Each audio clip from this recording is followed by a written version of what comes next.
I want you to tell the story about how Karen got drunk the first time. I was a sales manager in Connecticut at this group, and I had my people over to play poker one day. We had a spaghetti feed and all that stuff. And we got a keg of beer. It was outside the garage, and we were playing inside because, where it was cooler. And little Karen came down. She's probably like 2 or 3, right? Stark naked still. And she got a cup, and she started pouring the beer. She filled the glass and drank it right down and pour it some more. Drank it right down and pour it some more and drank it right down until she got absolutely smashed.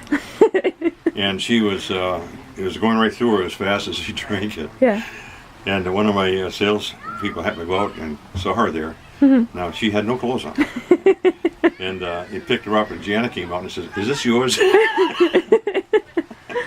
Oh my God, and here she was stock drunk, and so Janet took her up and put her in the bathtub and cleaned her down and put her to bed, and she was all right. That was the first time she got drunk, and she couldn't have been more than 4. Yeah. That's pretty funny. Yeah, it was funny. I remember the first time I heard that story, I was like, what? Yeah. Yeah. How about the story about my mom walking all the way across town to go visit her Nana About a by mile. herself? And she couldn't have been more than 4, even 3. I'm not sure. It was in that range. And on her own, she wanted to go down and see my mother, who always lived a mile down the road. I timed it. It's about. And she and a little friend of hers walked down to my mother's house, knocked on the door, and my mother saw her down there and said, "What are you doing here?" Yeah. And she walked down. I don't know why she did that, but she did. She told me she wanted to visit her Nana. So What's that? She said she wanted to visit her Nana. Well, she did, yeah. And she made it. She had a little girlfriend named Posey at the time. Posey. Posey. Her Yeah, name was. really. I haven't heard about Posey. And that was important. They're neighbors, and they were friends. So Okay. Posey. So you moved from Portland to I moved Connecticut. from Portland, actually, to Westbrook. Okay. And we bought our first house in Westbrook. And that's when your mother was born. And I was at National Guard camp at the time. And your mother, Janet, went into labor. And she was staying at my parents' house. My poor father panicked. He didn't know what to do because she was obviously getting ready to have a baby. So he had a stopwatch out in the time of the contractions and all that stuff. Oh, he was. They rushed her to the hospital. And she was quite ill. She had what they call bilirubin, which is a liver problem, the child, and it could be fatal. So they completely changed her blood, totally. And she lived, and I remember that they brought her home. And she wasn't as big as a postage stamp. She was about a little square thing like this. We put her in the bassinet. And she was copper because the liver. And the nurses all thought that her father was Oriental. She had black and hair. I was right? gone. I couldn't, Yeah. I didn't get back for several days. And they saw this Caucasian-looking guy coming in, and it was the father. At least they. Yeah. And Well, didn't she have a full head of black hair? she had a full head of black hair, and it was as square as they come. Yeah. Little small thing. But yeah, she was. That's funny. Yeah. That's So- funny on that.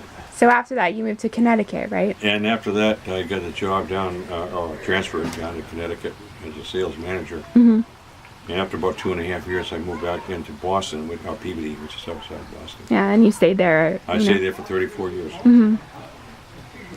Yeah. All the kids went through Peabody schools and all that. How about Eric? How was Eric's birth? I was what? Eric's birth. Do you remember? Well, Eric also had a problem. He had what they thought was hyaline membrane disease, which is normally fatal in the child. And they were giving him blood transfusions and so on, and nothing seemed to work. They thought he was going to die. In fact, we even had him baptized in the hospital because we didn't know if he'd make it or not. So finally, I said to the doctors there, I said, "Listen, why don't we try something? He and I have exactly the same blood type. Why don't you take blood from me directly and put it right in there?" And they did. And it's almost instantaneously, just like that, he started improving. And Oh, really? It was within minutes, and whatever they did, and the blood was compatible, and he came out of it. And look at him now. Yeah.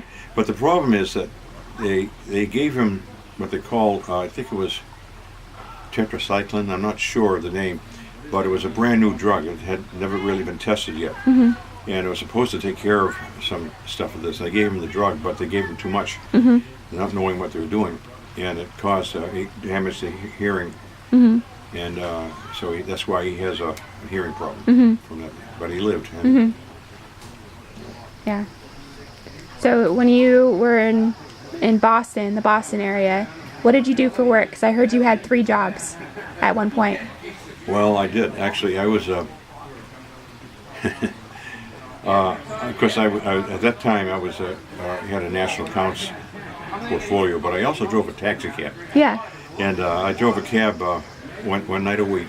And I did that for 10 years. The most fun job I've ever had. We had a riot. And I also, for a while, I ran a paper route. Every Sunday. I had to pick up a bunch of papers. But the taxi cab was an interesting experience. You learn more in something like this than you ever do in school. And I had robbed with a knife point in my stomach one night. Really? Yeah. And another guy tried to rob me, and I got away from him. And, I didn't know about that. Oh, yeah. Well, in Boston, the subway stop, I think it's 1 o'clock, 2 o'clock, something like that in the morning. And if you're a cabbie, you know that, so you cruise around the different subway stations, and usually there are people standing out there looking for A cab. And there was a black kid that was standing there, and I didn't pick him up because at that time of morning it's a dangerous thing to do. So I picked up this nice-looking Spanish couple. And they asked me to go into a project, which is a no-no in that time of night, but they were a nice-looking couple, and they said that we're going into the project here. So my mother's sick, and we have to take her to the hospital. Okay, dumb me. And there was a couple, a guy and a girl, a beautiful girl. And she asked if she could sit in front because my boyfriend brings his mother out, space for her. Okay, so like a jerk, I let her sit in the front seat. You never do that in Boston in a taxi cab. That's a no-no. She talked me into it. And as soon as a few minutes went by and he came out, her boyfriend, without his mother, the girl got out of the car and he hopped into the car. He had a very serrated knife here. And he says, "Give me your money or I'm going to kill you." Exact quote. Well, I wasn't in the position